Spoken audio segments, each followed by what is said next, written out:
What's going on, guys? Kyger here. There was a stealth change to Dragon, as well as a bunch of other things added for the Fate card system, so I think it's time to do an updated version of the Fate card guide. Let's get into it.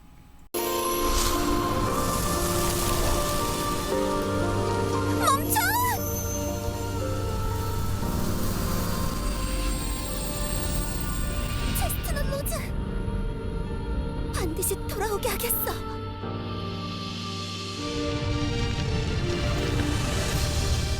더 이상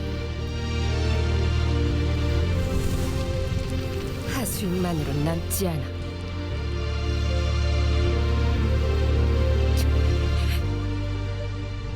이제부턴 나를 위하여 오로지 나만 깨어있을 뿐. 멈춰. 모두들 절대. 후회?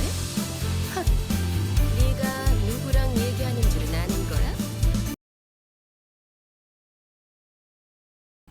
Alright guys, you guys gave me a lot of trouble yesterday with the suit, so I just took off the jacket and tie and I'm still the same outfit. So Dragon got updated at 1.46. It now drops red pieces, which is interesting. I made a comment at the 1.46 patch video that it seems like they did make red cards easier, because during the collaboration everyone got at least 4 free red Fate cards, so it's a little bit more out there. And as you get these together, you can fill out your board, and then extras you can get dismantle them for baubles. We'll talk about that.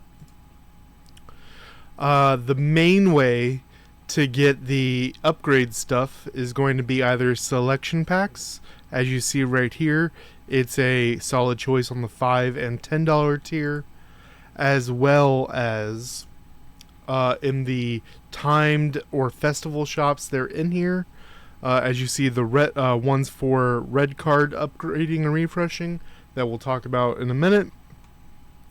There's also the smaller compasses up there, as well as red card selection and yellow card selections.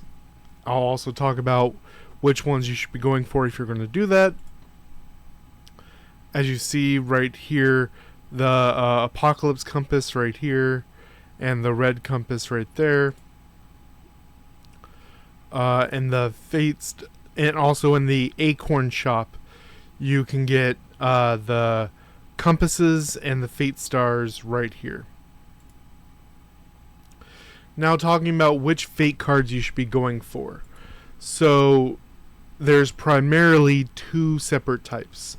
The sword, this third one down here, and the inscription order one, sword treasure and inscription orders, they're both going to follow the same rule, and the chess piece ones are going to be different. I'll talk about those in a moment. But starting at the sword, treasure, and IOs, they're going to follow the same rule. You're going to have the yellows and reds are the ones you're going to be looking at. The blues and purples are ideally dismantle fodder for refreshing and whatnot. But for the yellow and red, you're going to be looking at, over here, special effect, 2 static stats and a question mark stat that will be decided at the time of picking it up. Now we do have a reroll system for this.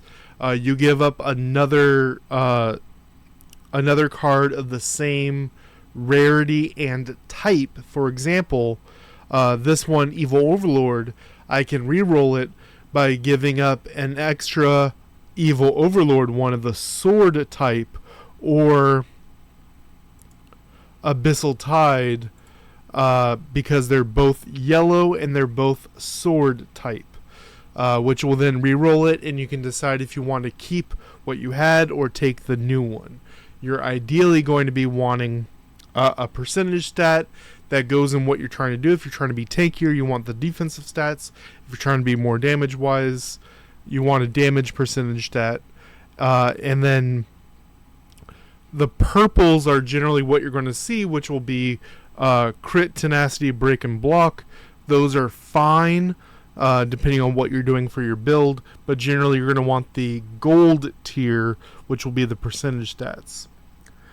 But you're going to see, like Evil Overlord here, break and pierce, or like Abyssal Tide here, crit and damage increase. So one for break, one for crit. I did a video, I think last week, going over the 3 types of damage, crit, break, and block ignore. Check that out if you want to figure out what you want to do with those. But ideally, this is what it's going to be following. Break or crit, and then the red versions are the same thing but bigger numbers. As you see, break 37, break 50. As well as not all of them, but some collaboration ones are also slightly more than the red. So for example, you saw break 50, pierce 1%, break 58, pierce 1.15. It is roughly a 0.15 bonus over the other stuff, whereas the red was a bigger jump over the gold. But for example, the Albedo one right here is actually the same stats as the, I believe she's the same one as Chestnut Rose. But the Natsu one and the Manipulator of Life and Death are, a percentage more than the other reds, even though they're doing the same stat. Now, as far as the piece, show you right here, you see there's 4 slots. You can have 2 of the same card. For example, if you want to do the break, you can have 2 of the same break card there, and the other 2 slots would need to either be a red version of the break if you want to go full into that, or you can mix match it, have break and crit, which I do not recommend. But that's ideally what you're going to do. The only difference is, as far as the collaborations one, you'll see right here, only one collaboration fate card of the same name can be on the entire body. So this Life and Death can only have one, even though we have the rule where you can have 2 of each for the base red ones right here, or the yellow ones. Now, it's going to be the same rule for all the 3 parts of the body that we talked about: the weapon, the treasures, and the IOs. But the chest, which is helmet, chest, bracers, gloves, belts, and boots, those are all going to be slightly defensive task. So we have block protection, or tenacity damage reduction. Now there's actually 2, as you saw, 2 yellow block protection, so this is a lot easier to fill out. 2 sets of block protection, as I said, 4, 2 each, so you would have 2 Arrival of Deaths and 2 Earth Surges to fill out your block protections. But I would ideally like a split, depending on your server. Ideally, it would be all metal God of War, tenacity damage reduction, and either Earth Surge or Arrival of Death, or a mix if you have a good roll on the 3rd stat of block protections. But if no one's really doing crit, you can go full double block protection. And then we have the red versions doing the same thing: block protection and tenacity damage reduction. Following the same rule, there's a couple of the collaboration ones that are a little bit more than this, but most of them will be the same stat-wise. Now, when you're doing your refreshes, there's a couple things here. As you see, it takes the Fate Stars and a purple compass to do the gold ones. To do the red ones, it still takes the Fate Star, but it takes the red compasses, which you can either get from the refresh shop, you can get from any of the shops we talked about before, or from dismantling a red card. But there's more needs for it later, as we'll get into. But what you'll be looking for is the stats for your build. As you see here for this, I am break, so I have a break roll right there. I have a damage increase. The percentages are really hard to find on these, so, and you'll probably only ever get one. I've seen one with 3, but most of them I only ever see a 1% stat. But for a yellow card, you will get 5 or 6 stats. No, sorry, it's 5 or 4 stats. Ideally, you would have the 5, but a 4 with 2 percentages and whatever your damage stat that you go for is, it will be better.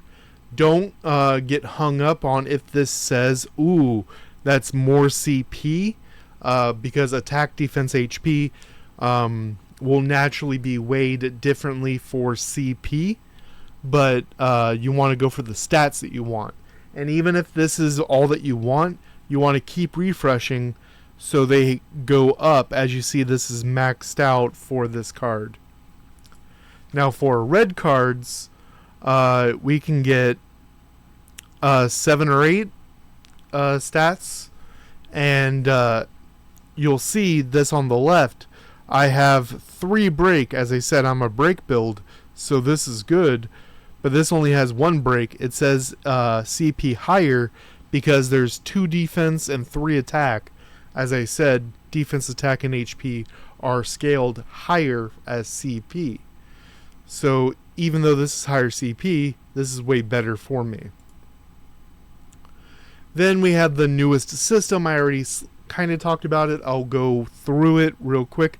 I think I have a better way of explaining it. But to even unlock this system, you have to have 10 red cards with 18,000 or higher CP. Once you have that, every red card that is 18,000 or higher, you'll be able to do it. It's not, you're locked in for 10. And what that does is it adds the system. You start off at T1, T1 0, and as you level it up, level 1, level 2, level 3 gives you flat stats, and at 6 is a percentage stat. Then 7, 8, 9, 10, 11, and 12 is all bonuses on these stats, which will then take you to T2, and then T3 is the max. You do the same thing with T2, which is bigger stats, as you see right here. From T2 0 to T2 1, we get more HP, then we'll get attack, then we'll get crit. And each time you go to do the percentage one, it'll cost red cards. To get a max T3 card takes 8 red cards.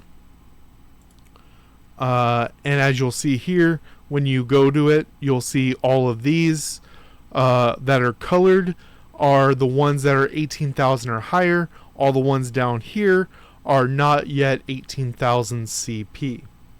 That should be a pretty quick way to explain that. Let me know what you guys think about the changes for fate cards. I know people are going to be happy you can now get pieces in Dragon, and ideally they'll be easier to come by in the future. We'll see. But I mean, this had to happen eventually. I'm just glad we are now getting in Dragon and other resources. But that's it for fate cards, guys. Till next time.